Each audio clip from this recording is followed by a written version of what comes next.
प्रधानमंत्री नरेंद्र मोदी जी के बारे में भी जिक्र है कल हाँ, के पुराण में? उनके बारे में लिखा है। क्या?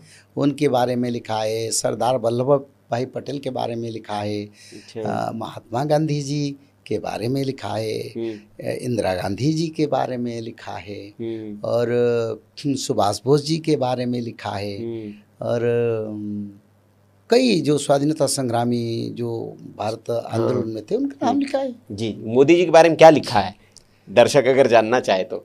देखो, यही तो सब पूछते हैं। अगर मैं बोलता हूँ, लोग बोलते हैं ये कोई दल का समर्थन करते हैं। हाँ। देखो, मेरा सब अपने हैं जी, सब मानव को एक दर्जा देता हूँ। मैं दल विचार में नहीं हूँ जी, पर पर मैं धर्म विचार में हूँ। नहीं, जो लिखा है वो तो बताएंगे ही आप। धर्म जो करते हैं मैं उनको थोड़ा सम्मान करता हूँ जी, और मानता हूँ जी। तो देखिए, ये लिखा है भारत तरस गुप्त खेदा मालिका, एक ग्रंथ का नाम बताता जी। भारतर शेष राजा जोगी बर जान या परे हेव जही, ये लिखा है। भारत की अंतिम राजा, योग साधना करने वाले ब्रह्मचारी, संसार से दूर रह के एक संत, महान संत, योगी बर यानी योगी का जोगी, बड़े सिद्ध योगी भारत को शासन करेंगे। तो इसमें हमारा उत्तर प्रदेश के मुख्यमंत्री भी आते हैं। हाँ। और प्रधानमंत्री नरेंद्र मोदी जी भी आते हैं। पर इसमें उन्होंने लिखे हैं योगी का वर है, यानी योगियों का योगी, सिद्ध योगी। एक बात मेरे को मन को विचार आया, तो विश्व में योग दिवस हमारी प्रधानमंत्री ने इम्प्लीमेंटेशन की है। प्रवर्तक कौन होते हैं और स्टूडेंट कौन होते हैं? यानी एक योग कर रहे हैं, योगी है। सनातन संत होते हैं, वो भी योगी हैं। पर एक प्रवर्तक, योग का प्रवर्तन किया किसने? धर्म प्रवर्तक भगवान करते हैं, वो भगवान है। शास्त्रों को मैंने विश्लेषण किया, हर शब्द को जी इतने में आसान से कभी विचार नहीं रखता हूँ जी। मैं शास्त्रों को बार बार उसको अध्ययन किया, ये क्या लिखा है। योगी वर, ये मोदी जी और योगी जी, योगी वर लिखा है। योगी वर का बात जब आता है तब विचार आता है, इन्होंने योग को धरती पर प्रवर्तन किया, विश्व में योग दिवस बना दिया और विश्व में योग को एक रोल मॉडल बना दिया। भारत उसका पेटेंट है और भारत से सब लोग योग को अनुसरण करें और योग दिवस पालन करें, निरोग जीवन यापन करें। इसलिए मोदी जी ने किया। बिल्कुल। तो योगी वर प्रवर्तक में आते हैं, सिद्ध योगी प्रवर्तन करते हैं। कितने प्रकार का योग है, कौन सा योग में अच्छा होगा बुरा होगा, ये योगी वर का ड्यूटी है जी। योग करना एक योगी को ड्यूटी है। तो इसी हिसाब से शास्त्र के अनुसार हमारी प्रधानमंत्री ने विश्व में योग दिवस किया और योगी वर का उपाधि उनको मिला। इसी हिसाब से वो भारत के अंतिम प्रधानमंत्री, मैंने भविष्य मालिका में 2014 में बताया था। जो इलेक्शन से पहले लोग पूछे इलेक्शन में क्या होगा, मैं बोला इतना तो नहीं बोलूँगा, मैं बोलूँगा वो अंतिम प्रधानमंत्री वो जीते जी, दूसरा प्रधानमंत्री मेरे विचार से कोई नहीं होंगे। वो राम राज्य तक रहेंगे, फिर राम राज्य को हस्तांतर करके फिर भगवान की भक्ति भी बनेंगे। अच्छा, तो मतलब अब कोई प्रधानमंत्री नहीं बनेगा मोदी जी के बाद, ये अंतिम है? हाँ, ये अंतिम है। तो चुनाव नहीं होंगे? शास्त्र में लिखा है। अच्छा, ये लिखा है शास्त्र में कि अब चुनाव नहीं होंगे? मैं बोला ना जी। नहीं, चुनाव 2029 में हो सकता है। हाँ, इसमें हमारा कोई विचार नहीं जी जी। पर 2029 में अगर वार होगा, चुनाव कैसे होगा? एक्सटेंशन होगा सरकार का, यही सरकार कंटिन्यू करेगा और पार्लियामेंट में भी तो स्थिति मजबूत है। राष्ट्रपति भी हमारी देश के उनके द्वारा चुने गए हैं जी जी। तो इसी हिसाब से सरकार को एक्सटेंशन मिल सकता है। जब वार लगेगा सरकार को तोड़ना कोई जरूरी नहीं। सब लोग तो बोलेंगे नहीं नहीं, जनमत हो जाएगा। फोन में तो सारे 90% लोग बोले नहीं सरकार बने रहे, अभी वार ना हो। बात सत्य है जी।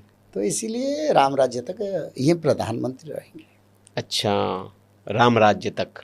युद्ध ये वर्ल्ड वॉर होगा एक तरह से? वर्ल्ड वॉर तो अभी चल रहा है ना। नाटो वायरस का युद्ध चल रहा है तो इसको वर्ल्ड वार नहीं कहेंगे तो क्या कहेंगे? आप मेरे को बताइए। वर्ल्ड वार का अर्थ क्या है?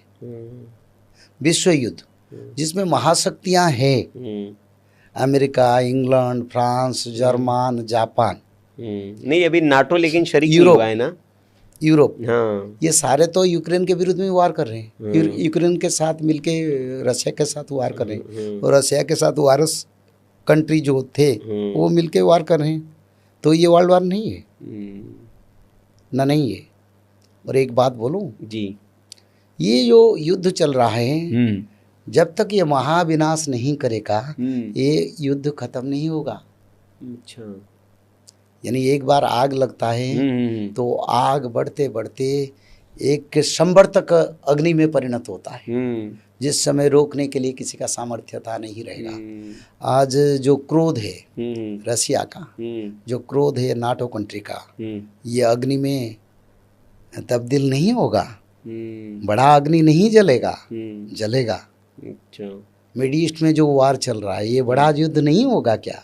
होगा ना, क्योंकि ये विश्व युद्ध ऑलरेडी चल चुका है। आप नहीं बोलेंगे विश्व युद्ध नहीं चल रहा है। वारसमेंट और नाटोमेंट के बीच में वार चल रहा है, और उधर अमेरिका के सारे नाटो कंट्री ईरान के साथ वार कर रहे हैं।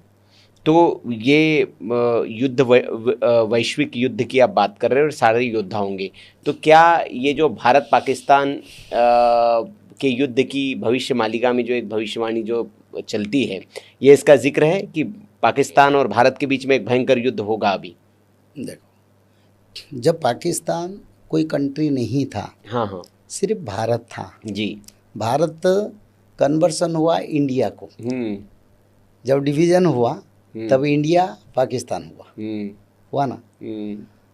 तब उसी समय से पहले भविष्य मालिका शास्त्र में, उसी समय से पहले जी, डिवीजन से पहले शास्त्र में लिखा था पाकिस्तान एक कंट्री बनेगा भारत से अलग होके, बांग्लादेश एक कंट्री बनेगा भारत से अलग होके।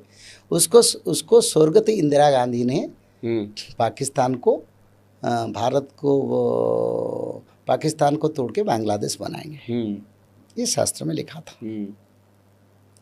तो इसीलिए पाकिस्तान के बारे में ये भी लिखा है, पाकिस्तान हमारे साथ कितने युद्ध करेगा? 4 युद्ध करेगा।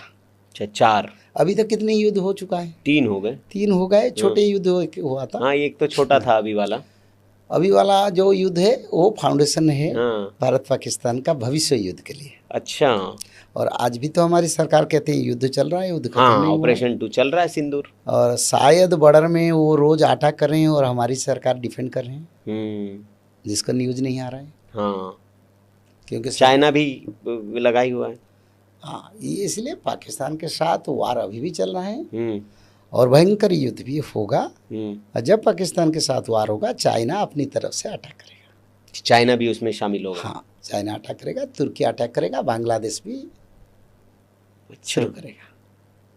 तो सारी जो 57 मुस्लिम देश है सब समर्थन करेंगे? 57 मुस्लिम कंट्री उनके साथ भविष्य मालिका में लिखा है 13 मुस्लिम कंट्री का समर्थन। अच्छा, 13 करेंगे, पर 13 मुसलमान कंट्री उस समय थे, अभी 57 हो गए। तो सब समर्थन करेंगे। देखिए, एक तरफ से धर्म, दूसरी तरफ से कौरव पांडव तो होगा ना बेटे। कौरव पांडव का युद्ध कैसे होगा? पांडवों का शक्ति भारत है, कौरवों का शक्ति इसमें सारे आते हैं महाभारत के। और महाभारत के योद्धा लोग उनके साथ ही तो लड़ाई करेंगे। तो थोड़ा भारत में मनुष्य के साथ लड़ाई होगा जी? नहीं, ये जो महाभारत होगा कौरव शक्ति में चाइना, जैसे भूरिश्रवा पर जन्म हुआ है, लिखा है ना भविष्य मालिका में। जी। भूरिश्रवा चीनी रे जन्म हुई ची भक्त, वैसे भक्त की रूप में जन्म हुए चाइना में भूरिश्रवा, जिन्होंने युद्ध नहीं किया, वो घोर समर करेगा। तो इसीलिए महाभारत का युद्ध एक तरफ से रसिया पांडव की तरफ से रहेगा और दूसरी तरफ से कुछ कंट्री भारत की तरफ से आ जाएंगे। युद्ध के समय से पहले Japan, German, France, Japan, German, France, Russia, ये भारत के समर्थन में रहेगा। इटली भी भारत के। इटली में जगन्नाथ रथ यात्रा होगा और कल्कि जाएंगे, बड़ा भव्यता के साथ होगा, लोग सब सनातन बनेंगे। इटाली में बहुत भक्त का जन्म हुआ है। अच्छा। इसीलिए तो उनकी जो प्रधानमंत्री जॉर्जिया मेलोनी आज भारत के साथ अच्छा संपर्क है उनका, वो स्पोंटानियसली भारत को समर्थन करते हैं, यानी इमोशनली वो समर्थन करते हैं। क्यों हो रहा है? समय आगे अगले समय में बदलने वाले हैं। अमेरिका किधर हो गए? अमेरिका हमारा शत्रु था, अमेरिका हमारी कभी बंधु नहीं था। जब 1971 वार, जब भी वार हुआ था, रसिया अगर नहीं आता उसी समय अपने युद्धपोत लेके, तो अमेरिका तो बड़ा विनाश करने के लिए पहले से आ गया था। ये अच्युतानंद ने लिखे थे, रसिया का युद्धपोत आएगा, अमेरिका को बोलेगा तुम जाओ यहाँ से, हम आ गए। पहले से लिखा ये लिखा है भविष्य मालिका में। तब अमेरिका छोड़ के युद्ध क्षेत्र जाएगा और युद्ध में संधि होगा।